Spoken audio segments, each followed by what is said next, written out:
It's charging. This camera is currently propped up on top of my Amazon package. Hi guys, I'm back on YouTube, even though it kind of feels a little funny for me to say it because I've only made 2 videos like a year and a half ago. Things got busy, I got carried away, I just had a lot going on in my life. I've tried vlogging a couple times and I'm the kind of person who just kept forgetting that I was recording anything. Which is bad. And obviously vlogging doesn't work if you keep forgetting to vlog anything. I have no idea how this channel is gonna play out. We shall see how this channel plays out, but I thought I would give it a try. And today I wanted to share you a list of books that I want to read in 2021.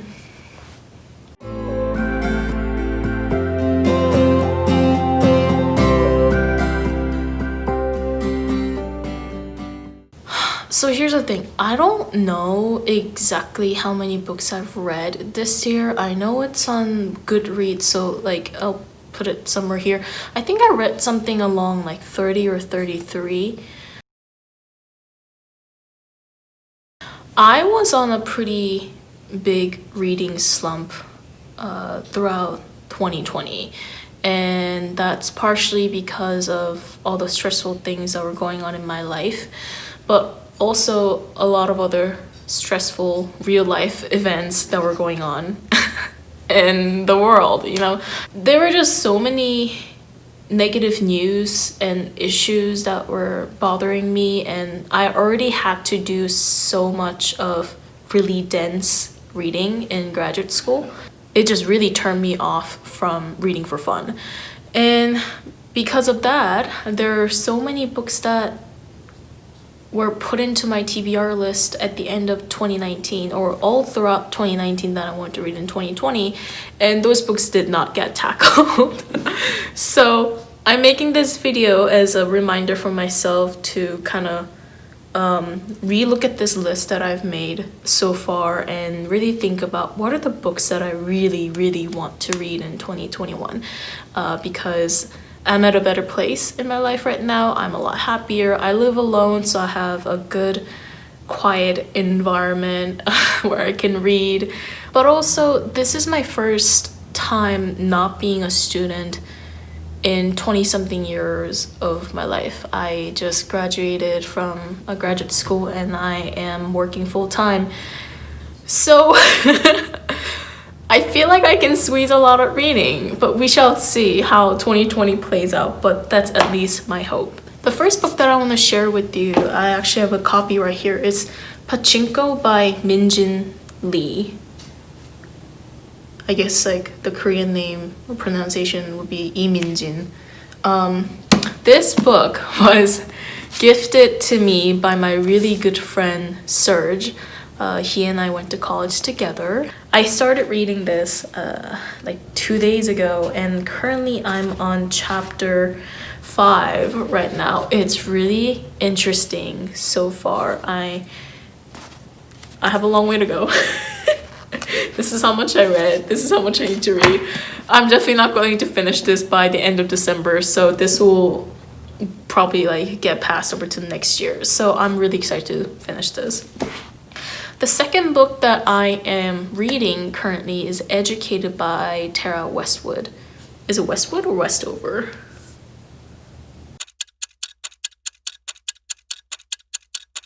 Westover. So it's Educated by Tara Westover. Yes. So I feel like everybody knows about this book at this point because it was one of the bestsellers from 2019 or 2020. I think it was from 2019 or 2018. And so many people talked about this book. Like, it was recommended by Michelle Obama at some point during her interview, and it's also a New York Times bestseller, so it was kind of all over the place. And I haven't had the time to read it until this month, and I'm loving it so far. I'm like halfway done. Still have a long way to go. Maybe I'll do a review once I finish it. I have no idea, but anyway. Survive the Night by Riley Sager. This has not been published yet. This year is probably the year when I got really hooked by Riley Sager's writings. I've read Home Before Dark. That's the most recent one that I finished earlier this month, actually. And the second one that No. So that's the second book that I read by Riley Sager. The first one that I read was over the summer. And it was Lock Every Door. I loved Lock Every Door. It's such a good thriller. And honestly, he is the author that made me really interested in thriller. And since I finished his book, I've read like 3 or 4 other thrillers because I'm just like, oh, I really like this genre. I'm just really excited that he's coming out with a new book in 2021. They have a cover, they have a title. I don't know which month it's going to be released, and I don't even know if I'm going to purchase the copy once it gets released or just borrow from the library. But we shall see what I end up doing in future. Kim Ji-young, born 1982 by Jo Nam-ju. So this is a book. It's also a fiction, but it's kind of like a historical fiction that's like very accurately depicts the everyday things or sexism or like sexual harassment that women in South Korea go through. So it's a fiction, but it's a very accurately depicted fiction. And this was originally published in Korea, and it was really controversial like 2 or 3 years ago because a lot of women and like feminists felt like this is like a really accurate depiction, and that's why we need to fight for women's rights more in South Korea. But also there are tons of people, especially cis men, who thought this is really stupid, and they did not like how it was depicting men in South Korean society. I don't know, it was a really controversial book, and there is quite a bit of almost, I feel like hatred is a strong word, but like disrespect and hatred. Once again, I'm like a little hesitant using that word because it's so strong. But there's definitely tension against feminists in South Korea. Some of it comes from misunderstanding. Some of it comes from a lot of people who cannot recognize these problems and try to just bury them, and like that's how much I understand of this issue. Like, I'm not an expert, but this was originally published in Korea and I really wanted to read it, but I didn't have access to it because I don't visit Korea often, and they were selling the Korean version, so the original novel of this, on Amazon for like early 2020, and I put it in my cart but didn't purchase it because it was quite expensive. It was like $30 something for just this like one novel. So I was like, oh, it's like I'm on my budget, it's a little too tight, so I didn't purchase it, and now it's out of stock. So I was like, damn, like I want to read that. So maybe next time I go to Korea, I will scoop it. But apparently there's a translated version in English that they're selling. So I want to read it. I want to see how accurate the translation is, which kind of is funny because I've never read the Korean one, so I guess I can't really compare the translation. But I just really want to read it and see what the book is about. Anti-Virginity Pact by Katie Wismer. So Katie Wismer is an amazing human that is a freelance editor. She's also an author of her own independent company, and she is also a YouTuber. So she's a book YouTuber that I've been following for about 2 years now. She's an amazing human being who's so self-motivated, really hardworking, super diligent. I love her so much. I watch all of her videos.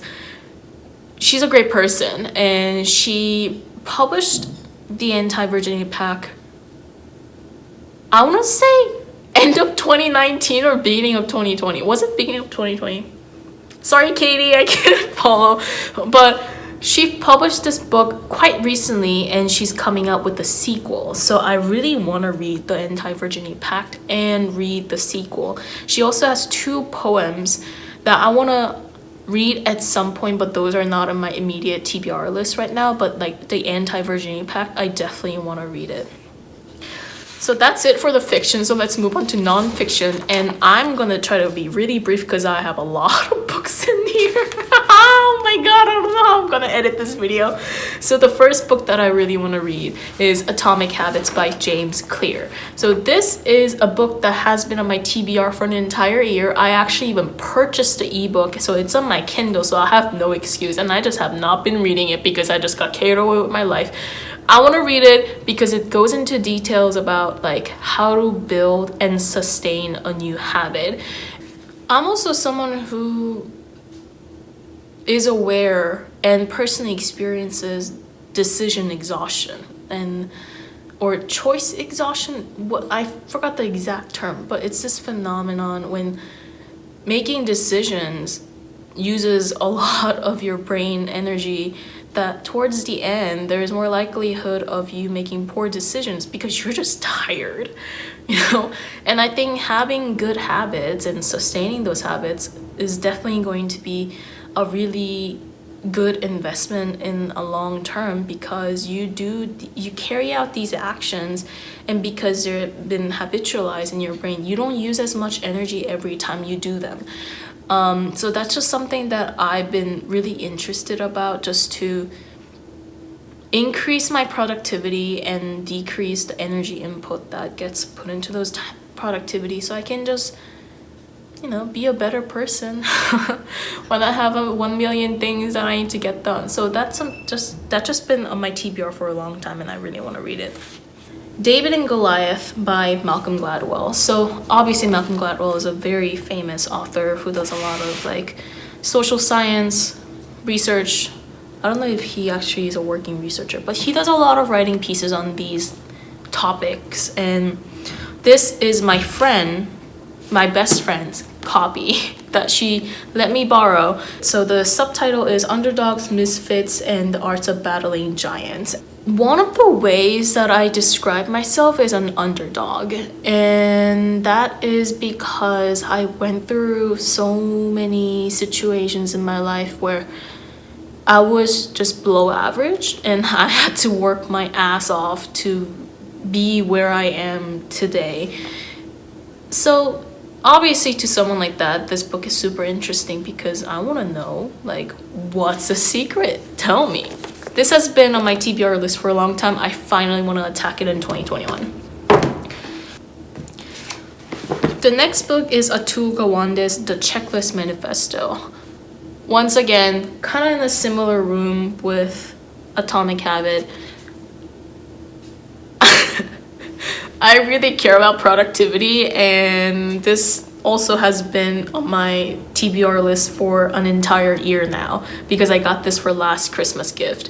So I really want to read it. Obviously, Atul Gawande is also another really great author. He is a working physician, surgeon.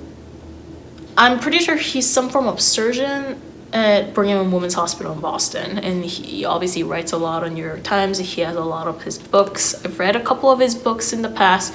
I just want to read it just to see what it is about. Next book that we have, I do not have a copy of this, so I don't know if I'm gonna borrow it or buy it, because this is the kind of book that I want to have my own copy. So it's The Age of Surveillance Capitalism by Shoshana Zuboff. This was recommended by one of my great professors at the graduate school when I was taking this course titled, I forgot the exact course title, but it was something like Technology and Government. I should know this better. But one of the units that we did was Surveillance Capitalism, and she recommended this book to me, and that was like fall 2019. It got blown away because Barack Obama apparently recommended it at the end of 2019 as like the best books that he read in 2019. So now it feels like it's everywhere. It's been on my TBR list for a while, and I want to tackle that. We see that the theme of this video, or like maybe I could put it as like a subtitle, is this has been on my TBR list for forever, because I keep saying something along that line. Anyway, that's my life. The next book that I really want to read is Strategies for Governing by Esther Roberts. Yeah, so this was written by my professor at the graduate school, and he gave me a signed copy because I asked for a copy and asked if he could autograph it for me. I feel really nerdy doing that, but no regrets. He's such a great writer, and there's just so much to learn from how he writes and how he thinks and how he organizes his writings. And he is a harsh grader, but that really comes from a place of heart. I learned so much from him, so I like low-key really want to see his writing, because if he could rip my papers apart, I want to see what's good in here. You know? Anyway, I'm super excited about this too. So the next book is A Promised Land by Barack Obama. I need to read that book because of so many reasons. Obviously, he's Barack Obama, so everybody's gonna go gaga when he comes out with an autobiography. But I personally loved Becoming by Michelle Obama. That's one of my favorite books ever. It's such a beautifully written book. I loved it. Once I finished her book, I was like, I really want to read Barack Obama's autobiographies as well. So there are a couple books that I've read by him that he wrote before he ran for the president. I forgot the title. I'll put it here. They weren't as good, and I think it's partially because one of them, he was really rushed to write them because he procrastinated writing for it the entire time. And in some ways, it was obvious that he was rushed to write it.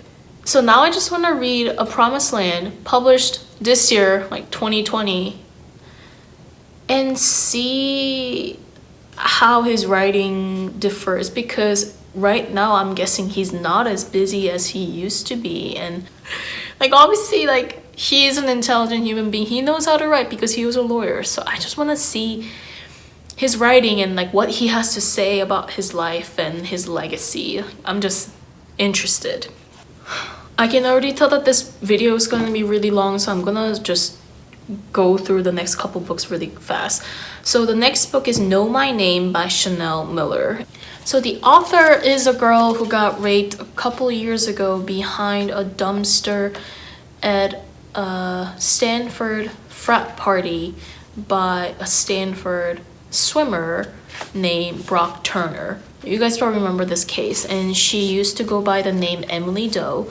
I heard that it's a really well-written book, and it shows how our society often victim blames the survivors of sexual assault and harassment. Anyway, I heard that it's a really well-written book. I am a subscriber of another booktuber called Read with Cindy, and she specifically said that you can tell that she wrote her ass off for this book, because this is the first time she got to finally just verbalize everything in her perspective of like what happened and what the processes were like, instead of getting shoveled around by media and by Stanford, which was this is a big Ivy League institute that was just trying to clean their reputation off. The last book that I'm really interested to read is No One is Too Small to Make a Difference by Greta Thunberg.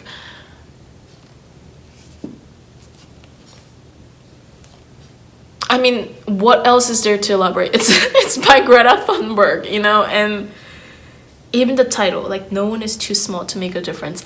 Like, I really want to read that, because there are times when I really do feel like the differences that I make in my real life is not going to matter, and that's just, we have these philanthropists or millionaires, billionaires like Bill Gates, who has shit ton of money, and they can donate to the causes that they want to donate their money to, right? So technically, in some ways, those really rich people are shaping